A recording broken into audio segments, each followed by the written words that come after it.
අපේ skill project එකේ මම දැන් විස්තර කරන්නේ යූසර්ගේ පහසුව වෙනුවෙන් මම වැඩි දියුණු කර මා විසින් නිපදවන ලද රිමෙම්බර් මී ඔප්ෂන් එක ගැනයි. මෙහි ප්‍රධාන අරමුණ වන්නේ යූසර් සෑම අවස්ථාවකම තමන්ගේ දත්ත ඇතුළත් කිරීමේදී වන අපහසුතාවය මගහරවා ගැනීමයි. පළමුවෙන්ම ලොගින් ෆෝම් එකේදී රිමෙම්බර් මී චෙක් බොක්ස් එක පරිශීලකයා තෝරාගෙන තියෙනවද නැද්ද කියන එක මම පරීක්ෂා කරනවා. ඊට පස්සේ මම ඒක ඇජැක්ස් හරහා සර්වර් සයිට් එකට යොමු කරන එක තමයි කරන්නේ. අපි බලමු දැන් ඒක පොඩ්ඩක් විස්තරව අපි කතා කරමු. මෙතනදී කරන්නේ HTML එකේ තියෙන remember me කියන check box එක JavaScript එකේ variable එකකට අරන් එන එක. ඒක කරන්නේ get element by id remember කියන එකෙන් තමයි කරන් එන්නේ. ඒක අරන් ආවිල්ලා දාගන්නවා remember me කියන variable එකට. මම මුලින්ම පද්ධතිය remember me check box එකට අදාළ element එක variable එකට ගන්නවා මේ විදිහට. ඊට පස්සේ එතකොට මට පුළුවන් ඒක චෙක් කරලා තියෙනවද නැද්ද කියන එක බලන්න. ඊට පස්සේ මෙතන remember me checkered කියන එකෙන් මම බලනවා check box එකේ ටික් එක දාලාද තියෙන්නේ නැද්ද කියලා.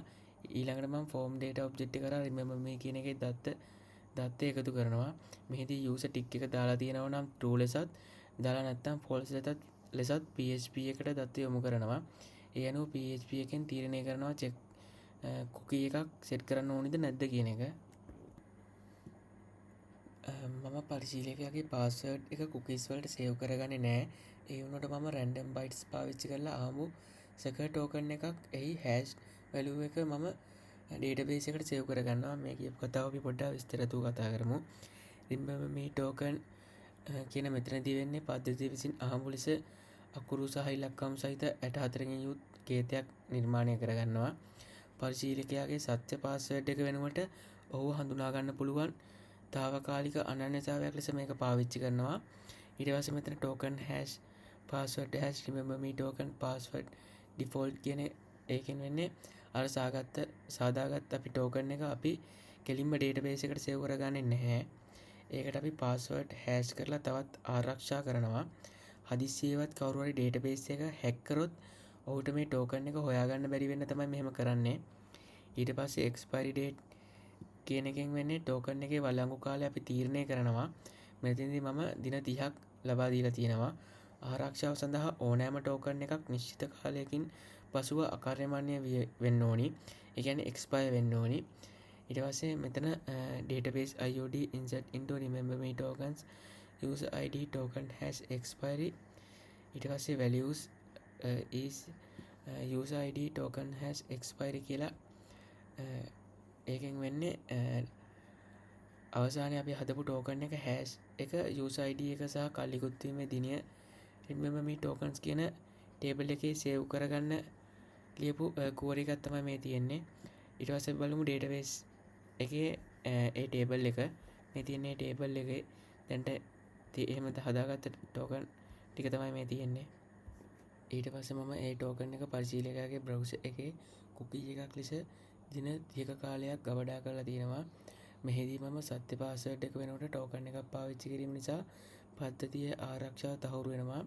තවද මම ආරක්ෂක හේතුන් නිසා යූසර්ගේ පාස්වර්ඩ් එක cookie එකක් ලෙස ඔහුගේ browser එකේ save කරන්නේ නැහැ. හරි අපි බලමු යූසර් සයිට් එකට log වෙද්දී email එක auto fill වෙන්නේ කොහොමද කියලා. මෙතනදී වෙන්නේ email e-set කියන එකෙන් වෙන්නේ මෙතනදී කරන්නේ කලින් පද්ධතියේ සේව් වුණු cookies තියනවාද කියලා බලනවා.